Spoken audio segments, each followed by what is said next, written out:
I was dreaming of bigger things and wanna leave my old life behind. Thunder. You're listening to the Create What You Speak podcast. My intention is to change the lives of 1 million women, one podcast at a time. Now let's get started. Thunder, feel the thunder. My name is Sloan Fremont, and today I'm going to tell you my secrets. You wouldn't know me if you saw me here. Wake up at your front door no more. You'll never know me by asking how I've been. You'll never keep up that way. Welcome to the first episode of Create What You Speak with me, Sloan Fremont. Before I start telling you my secrets, I want to tell you a little bit about myself and why I started this podcast. As I mentioned, my name is Sloan Fremont. I'm 39 years old and I live in Nashville, Tennessee. I'm single and I live with 2 cats in a tall and skinny house that's not far from downtown Nashville. In my day job, I work in IT, and in my spare time, I hang out with my amazing friends here in Nashville. I date amazing men and I catch as many live shows as possible. As you can probably imagine, that's a ton. I'd say on the average month, I probably go to anywhere from 10 to 15 live shows. And actually, I was just having a conversation with one of my friends about this the other day, and living here and being around music so much kind of loses its charm over time. And we were talking about this because she was saying that how I'm always so unimpressed at shows anymore because I've seen so much. I've seen so many shows, and it takes a lot now to actually see something a little different. This podcast is called Create What You Speak for 2 reasons. The first reason is my favorite word in the English language is abracadabra. And the meaning of that word is we create what we speak. And the second reason I chose the name for this podcast is changing my thoughts is how I radically changed my life from just a life of existing, a life of feeling like I was living on the sidelines, to a life that I now absolutely love. I'll be talking about that more throughout this episode, but I really believe that foundationally, if you want to change anything in your life, you have to change how you think about it, how you talk about it, and your perception of it. As I mentioned, living in Nashville means I'm around music a lot. I'm not a musician, but I love music. I love how music can often explain how I feel in words that I can't always say. So music will be a big part of this podcast too. So if you listen to the songs I choose and the topic, you'll probably find a correlation between the two. It's fun for me to pick the songs for the show. So I love doing that. So that's a little bit about me, about my background, about why I started the podcast. And I want to tell you the story about how I blew up my life. And when I say I blew it up, I mean I completely blew it up. Back in 2016, actually it was in early 2017, this is when this process all started. I had a nice home, a really nice home that I'd actually saw it build from a pile of dirt up to a house I lived in for about 6 years. I lived in the Midwest. I had a great career. I had a life that on the outside probably seemed perfect, but on the inside to me it was pure misery. I hated it. And I could only keep up with those appearances so long, right? I was tired. I was so sad. I was so fed up just with existing is the only word I can use to describe this. And I used to tell my friend, one of my good friends who I would talk to about this, that I felt like I was living my life on the sidelines. I was watching everybody else get what they want and live what they want. But for some reason I was on the sidelines just waiting for my life to begin. The point that I got to and where I was at was that I felt like I really had no other choice than to make this massive change in my life. And so that's exactly what I did. And here's how it happened. So at the end of 2016, I decided I was just done. Enough was enough.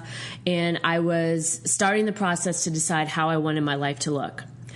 And I didn't do this based on what I thought I could have or what I thought other people thought I should have. I started thinking about, what do I actually want? What is it that I want? How do I want to feel? Not how everyone else expects me to feel, not how, my parents want my life to be, not how my friends think my life should be. What do I want? Me.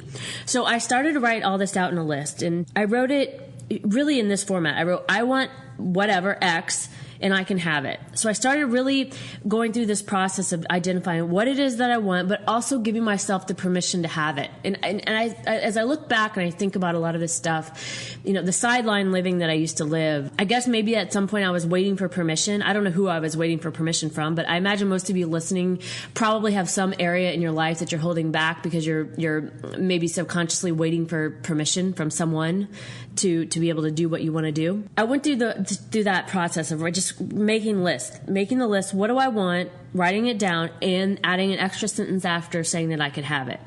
That part of this process was so important to me because it started to shift my beliefs around what I thought I deserved. Because for some reason, and we'll get into a lot of this throughout this podcast, but for some reason I had this feeling that I didn't deserve these good things. I don't know where that came from.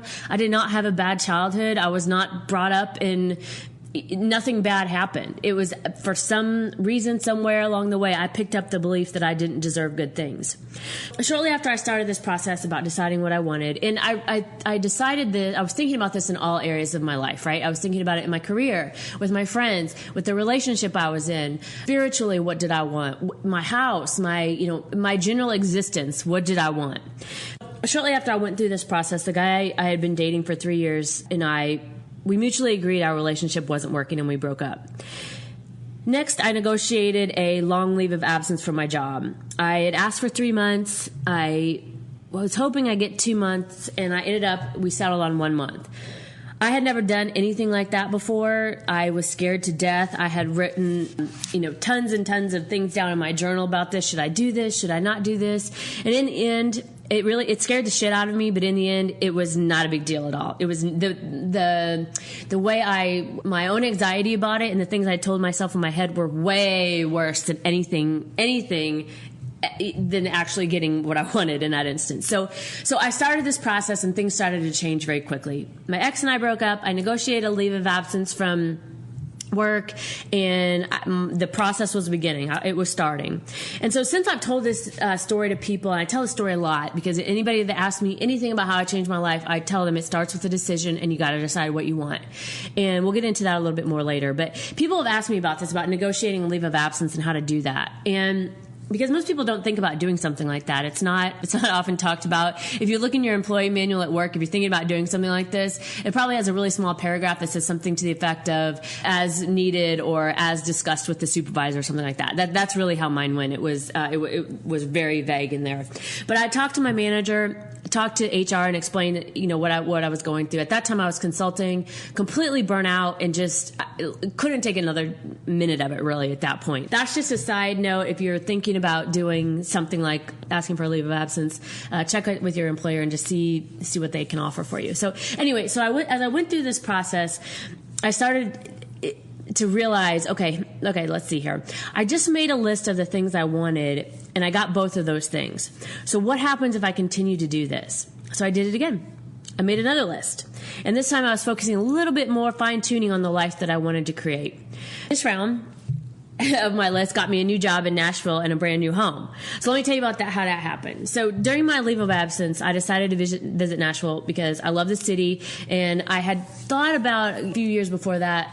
The first time I came to Nashville, I thought, man, I'd love to live here. I'd love it. But it was about 6 hours from where I lived. The thought of the logistics of all that was just too overwhelming back then. And my ex at the time was a musician, and he had ties here, and so anyway, we had talked about that quite a bit. During my leave of absence, shortly before that, I had applied for a couple of jobs in Nashville. I remember using Indeed.com, but I don't remember really any specific company. I don't remember anything other than submitting off half the time I didn't even read the positions. I just submitted my resume and thought, well, we'll see what happens. I come into Nashville. I was actually going to stay in one of those tiny homes, that used to be popular. I don't know if they still are, but I really wanted to experience that for some reason, because actually when I used to watch that show on HGTV, those freaking tiny homes used to enrage me. They would piss me off so bad. I'd be like, why the fuck would someone want to live in a tiny ass home? Like, I don't understand this. But I was so curious about it. So there was an Airbnb here, a rental for a tiny home. So I was like, okay, so I'm have this month off. I'm going to go to Nashville for a few days. I'm going to stay in this tiny home. I want to experience this, but I also want to start looking at Nashville. Do I really want to move here? Is this something I want to do? Right before I left, or I was supposed to come down here to to stay. I got an email from the person I was running the Airbnb from, and she had canceled my stay. Nashville's government had decided that they did not want to let Airbnb or let tiny homes be part of Airbnbs. I can't remember exactly the details, but she couldn't rent it out anymore, and my reservation got canceled. So I sat there and I thought, okay, so what is this telling me? Is this a sign? Because to me, everything's a sign. So I have to pay attention to see what is this telling me? So I sat there and I was thinking to myself, okay, so should I still go to Nashville? Should I stay? What should I do? It was still pulling at me to come here. Something in the back of my mind was like, no, you still need to go to Nashville. So I ended up getting a different Airbnb and coming to Nashville, staying in the other Airbnb. And as I got here, I really didn't have a plan. It was cold as fuck. It was like 10 degrees. And I got into this Airbnb, and as soon as I pull up there, the woman who I'm staying with, she says, make sure you lock your car and make sure you take all your stuff inside because my car gets broken into every night.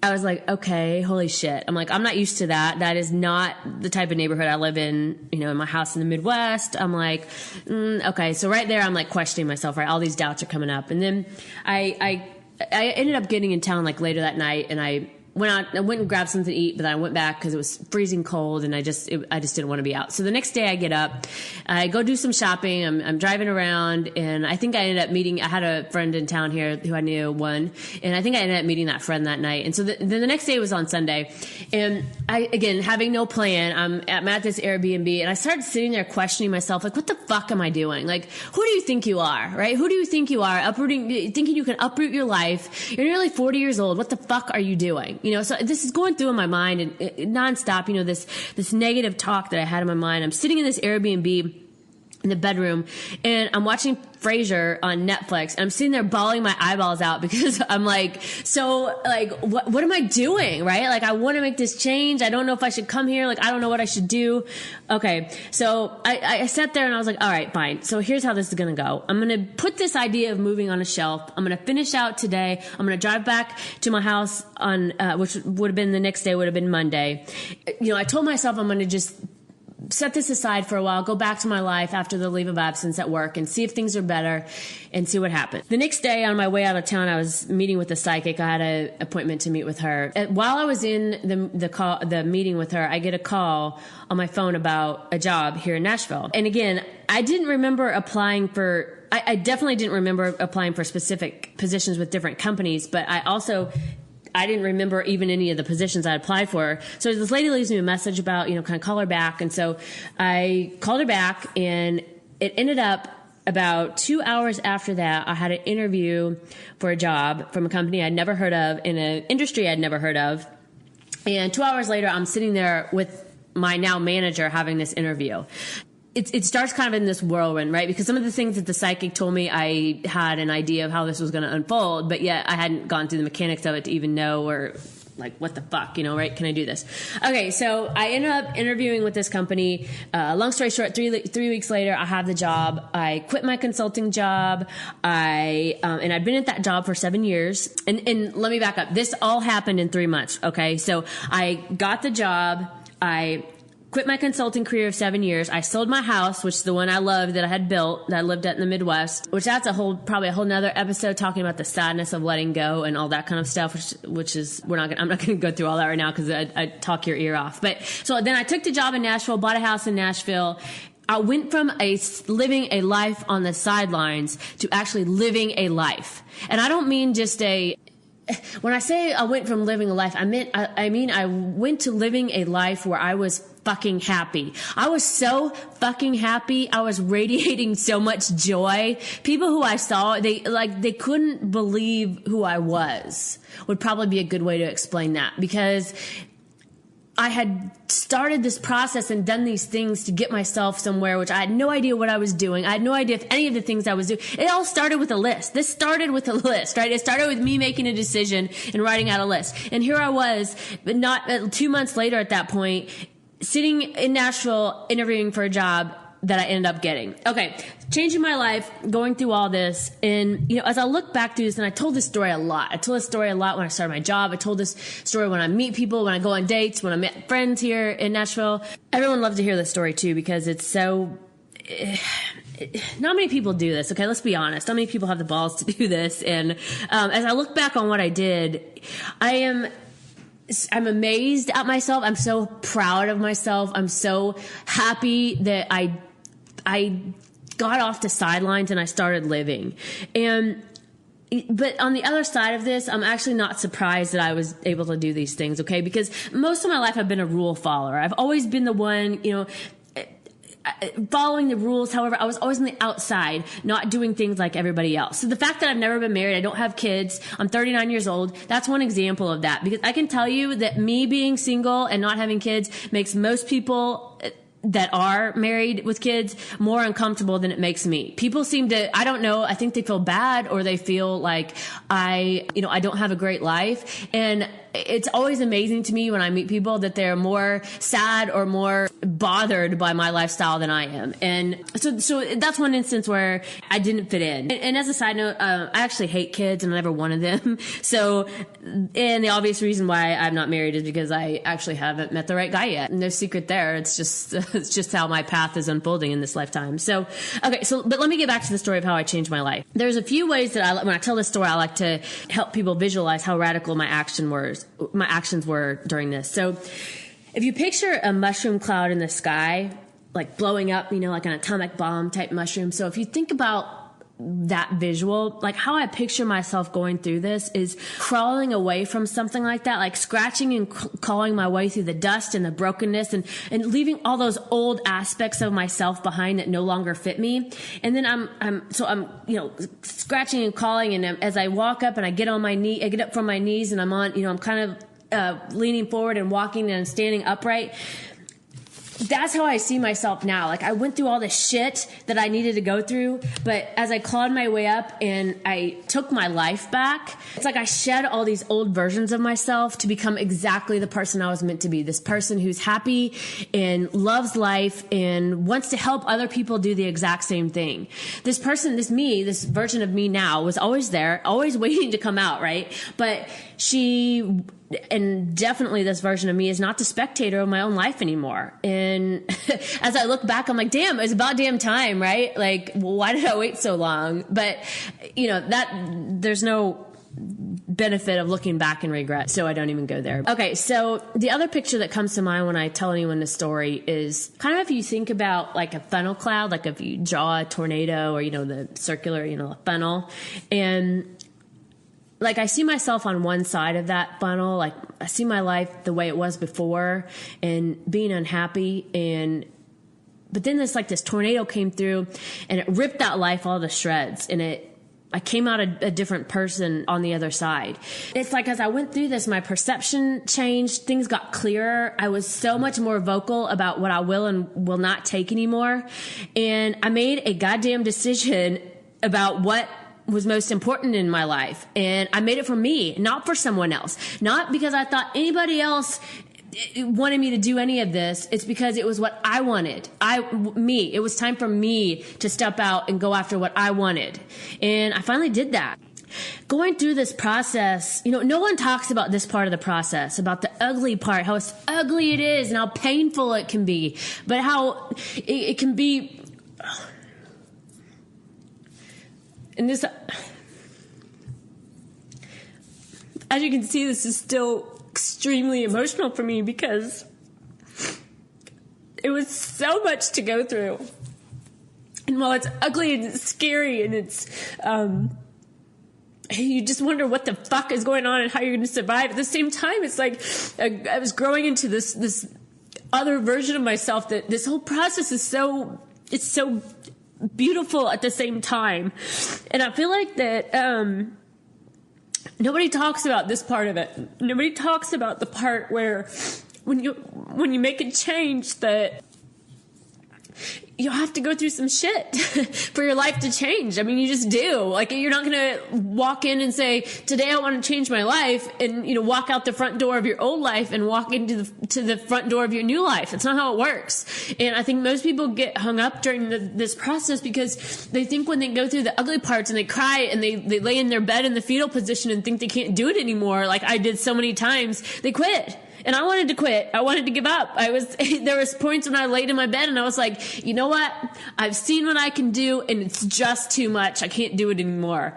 But of course I didn't let myself do that. And I think that's why people don't go through change most of the time, because they think they're doing change wrong and they quit. They think that you shouldn't feel sad or you shouldn't feel, emotional. People fall out of your life as a result of this. I lost a lot of friends as a result of this because I changed who I was, and a lot of people couldn't handle that. It triggered them. Things came up for them that they couldn't handle. While it was ugly and hard and painful, it was the best thing I've ever done to come out on the other side, because through all that ugliness, that's where the magic happens. And sometimes you sit in that ugly for a long time because it takes time. It takes time for this process to happen. And yeah, I still get emotional talking about it. It still makes me cry because it was so much. It was so much at once. But as I look back and I think about this process, I created it. I created this life. I created it by speaking it. And that's why this podcast is called Create What You Speak, because I'm going to teach you how to do that. I'm going to teach you how to take what you don't like in your life. And it could be anything. It could be anything. Because I know my change was so radical. My change was way more than most people would go through, right? But it doesn't mean you can't change parts of your life that you're not happy with and have the same results. By making a decision of how I wanted my life to be and what type I wanted, what type of life I wanted to live, who was in my life, what my career was like, the men I dated, all of it, I decided this. And that's where, I think most people spend most of their life living on the fence. They stay in between spaces. They don't put one foot down on the one side or the other. They just stay in the middle because it's scary. For a lot of people, it's scary to make a decision. And if you're in that place right now where you're in the middle of something and you can't make a decision, you're not going to get anywhere by staying there. You're just not. That's not how life works. When we make a decision, amazing things start to happen. And I felt like for me during this process that the red carpet was rolled out for me. It was like when I decided this is what I drew a line in the sand. I was like, universe, and I did. I said, I still say this to the universe today for things that I want. Universe, this is how this is going to go. Okay. And I feel like that the red carpet was rolled out for me. Things in my life, as I went through this process, I never in a million years could have planned or thought would have happened. People got in formation. And when I say people got in formation, people got in formation. They did things that I never thought anybody would do. It was like all I did was show up and take the next logical step. It literally was magic. And I feel like as I went through this too, I tested the universe to death. Like I non-fucking stop on this. I was making ridiculous demands, and I would sit there. I remember I would say in my mind, or when I was crawled up in the bed crying in the fetal position, I would say, well, I guess if X, I would make, I can think of one on the house when I bought my house, because when I was buying this house here in Nashville, way out of my price range, more than, and not out of my price range, out of my comfort zone. Let me put it that way. It was out of my comfort zone. And when I was going through, we were working through the closing costs and everything, and I told my realtor, I said, let's ask for $10,000 from the builder in closing costs. And she said, I think you should ask for $2,000. I was like, no, let's ask for $10,000. She's like, I've never seen anybody get $10,000. I was like, well, then I guess it's not meant to be. She asked for $10,000. I got $10,000. Okay. And so this happened again and again and again. And here's some more examples of that. It just happening to be in town when they called me for my interview, right? Think about if I wouldn't have, if because the tiny home rental got canceled and I didn't show up in Nashville and take the call, right? Just think, I don't know. I'm not saying I wouldn't end up here, but it was like things like that just kept happening. It was easy. It was easy. Maybe that's a better description for this. It was easy. And other things like, I had to stay in an Airbnb for the first 2 months when I was here. And I was looking at several, and the day I was going to look at them, there was one that was way out of my price. It was probably double what I wanted to pay. And I didn't get a chance to cancel with the guy because I was rushing around that day. So I decided, all right, I'm just going to go. I'll go there. I'll talk to him. Probably not going to work out, but okay. So I showed up. Within 5 minutes, he told me he'd cut the rent in half. Okay, I didn't even ask. He just told me he would, which made it in my price range. This Airbnb was like 2 minutes. Literally, I think it was 6 minutes from my driveway when I left there to my desk at work, which was a big deal for me. I was not decided living here. I'm not commuting anymore. That kept lining up and happening. As I went through this, I was trying to write down all the stuff that, I was trying to write down all my thoughts and all these things that were happening because they were happening so fast. It was like things happened faster than my brain could process them, really, is how I felt. It was like my reality was here and it was now, but my brain was like, wait a minute, I'm still back in this old house. How did this happen so fast, right? And so I dug out my little journal that I wrote some things down when I was going through this. And this was back on February 28th of 2017. And I was talking in here, I just wrote about the discomfort of the new home, like the taxes and overall cost of it. And can I do it? Can I afford it? And every sign points to yes, but I for some reason, I'm holding back. And so I wrote to myself, just take the leap. But there was still so much resistance for me. And actually, I wrote down here, I'm secretly hoping it falls through, even though I know it won't.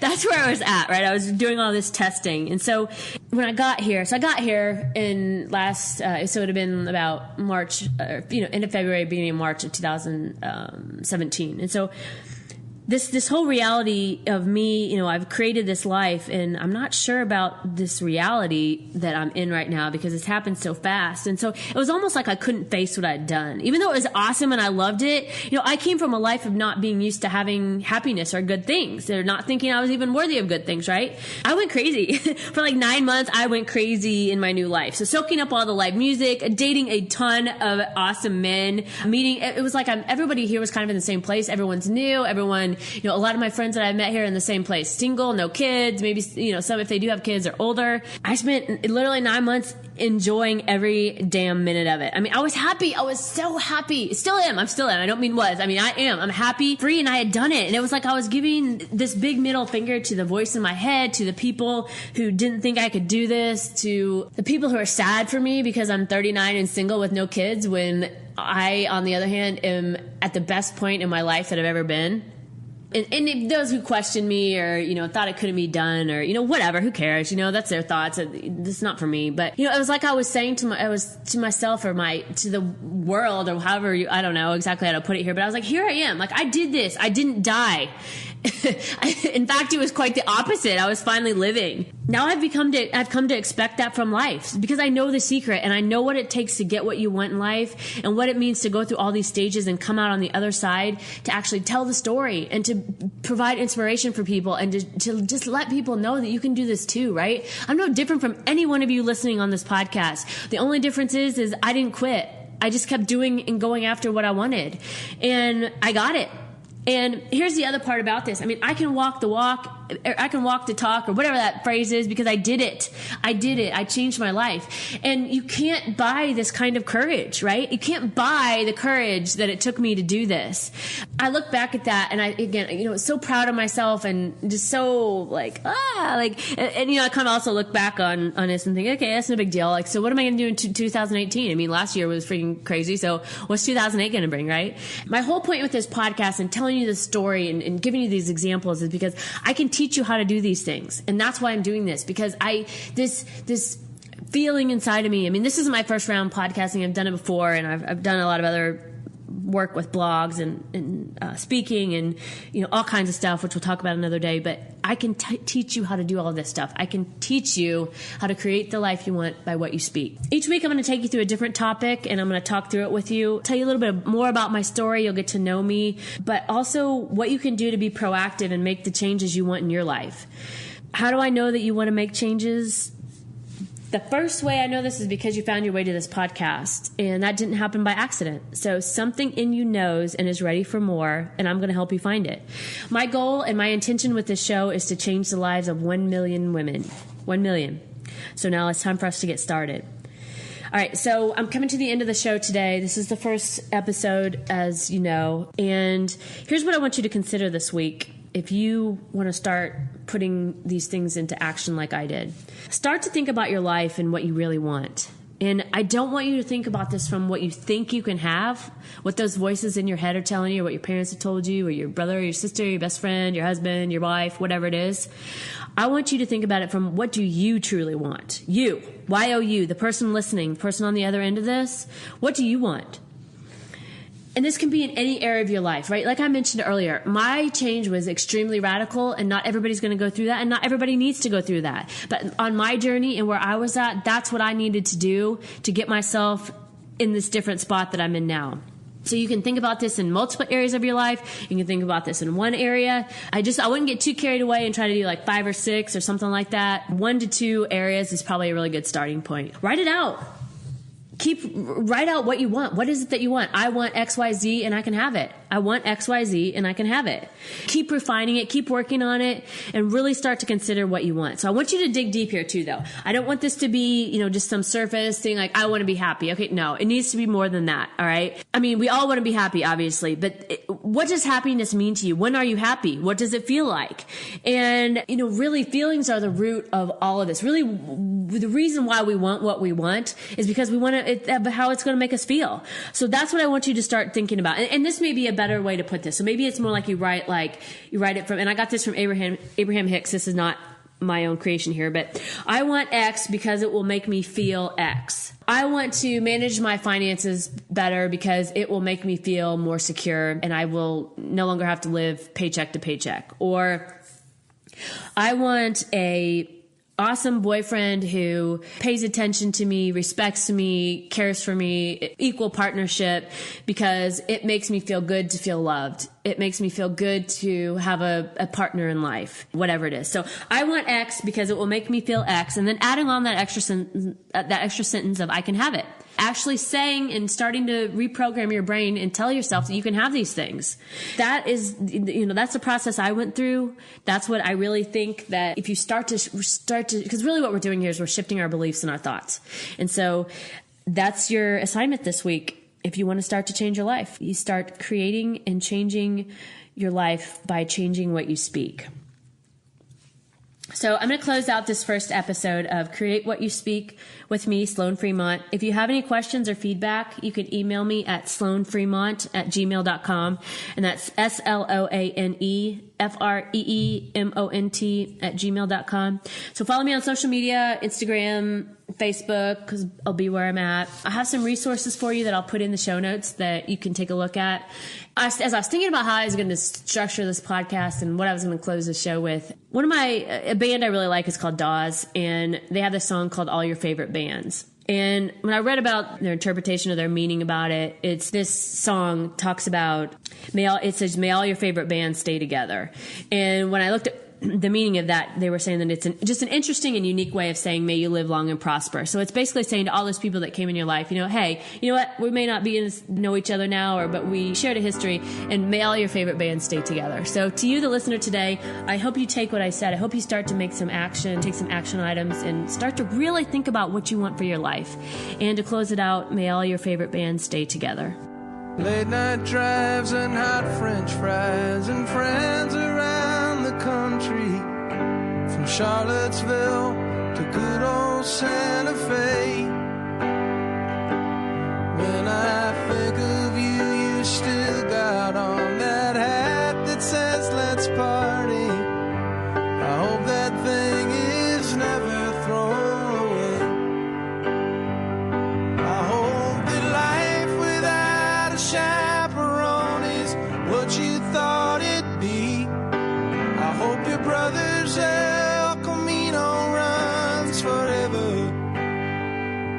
I hope the world sees the same person that you've always been to me. And may all your favorite bands stay together.